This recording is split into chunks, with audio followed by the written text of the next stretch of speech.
घ्यायचं, बाकीचं परत करायचं, साठवणूक करायची नाही. मारवाडी कम्युनिटी व्यापारामध्ये पारंगत असतात. दे आर रिच पीपल, श्रद्धाळू, धर्मनिष्ठ असतात. एका लक्ष्मीनारायण मारवाड्यांनी बरीच कॅश आणलेली असते. मास्टर म्हणतात मी काय घेऊ शकत नाही बाबा. ते जाणकार असतात बरं का. He is a good ऑब्झर्वंट.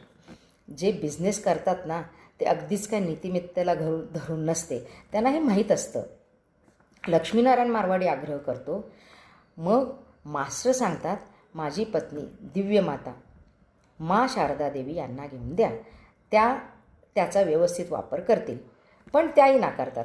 म्हणतात जर तुम्ही स्वामींसाठी आणले असतील तर त्यांना ते चालणार नाही, मी घेऊ शकत नाही. श्री रामकृष्ण परमहंस चाणाक्ष असतात बरं का. त्यांना माहिती असतं ही लोक घरगृहस्थीवाले आहेत, म्हणजे हाऊसहोल्डर्स आहेत. अध्यात्मात पण इंटरेस्ट असतो ह्यांना. छोट्या लघु उद्योगापासून मोठ्या इंडस्ट्रीजपर्यंत ते उभे करू शकतात. तर ते म्हणतात तुम्ही तुमच्या संसारात राहूनसुद्धा आध्यात्मिक होऊ शकता. ही भगवद्गीतेची शिकवण आहे. त्यांची शिकवण खालीलप्रमाणे मी सांगते. आता ते म्हणतात कोणतीही गोष्ट फोर्सिबली होत नाही, त्याला वेळ येऊ द्यावा लागतो. तर तुम्ही जसा व्यापार हळूहळू वाढवता तसेच अध्यात्मालाही वेळ द्यावा लागतो. हळूहळू पैसा, वस्तू, award, reward, positions, relationship, even Facebook like, Insta like, हे सगळं एकदम टेम्पररी आहे, इम्परमनंट. आपण रिटायरमेंटनंतर आपल्याला पिऊन पण ओळख देत नाही. आता हे षड्रिपू जे आहेत ना, काम, क्रोध, लोभ, मद, मोह, मत्सर, हे पॉवरफुल फोर्सेस आहेत.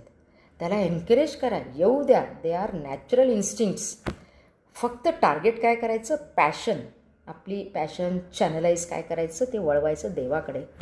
देवावर रागवा, देवावर चिडा, देवाचा मोह करा, पण जगावर चिडू नका, असं ते सांगतात. निसर्ग आपल्याला रिपीटेडली करायला लावतो सतत. त्यास काय म्हणतात, ॲडिक्शन, कंपल्सिव्ह डिझीज. समजा केळीच्या पानात हत्ती शिरला तर सर्व वेगाने तो सर्व नाश करून टाकेल. पण माहूतकडे एक अंकुश असतो, असा लोखंडी अंकुशदार साधन असतं, त्याने तो कंट्रोल करतो. मास्टर म्हणतात विवेक वापरा. आपल्यामध्ये प्रत्येकामध्ये दैवत्व आहे, तो कधीही मिळवता येतो. अद्वैत वेदांत खूप उदारमतवादी आहे. आता मास्टर त्यांना सांगतात की काय मार्ग करायचे. तर त्याच्यात आहेत संगीत, भजन, कीर्तन, आपल्याला माहितीच आहे, मंत्रजाप वगैरे. बिझनेसमध्ये कधीकधी मोनोटोनसपणा येतो, तर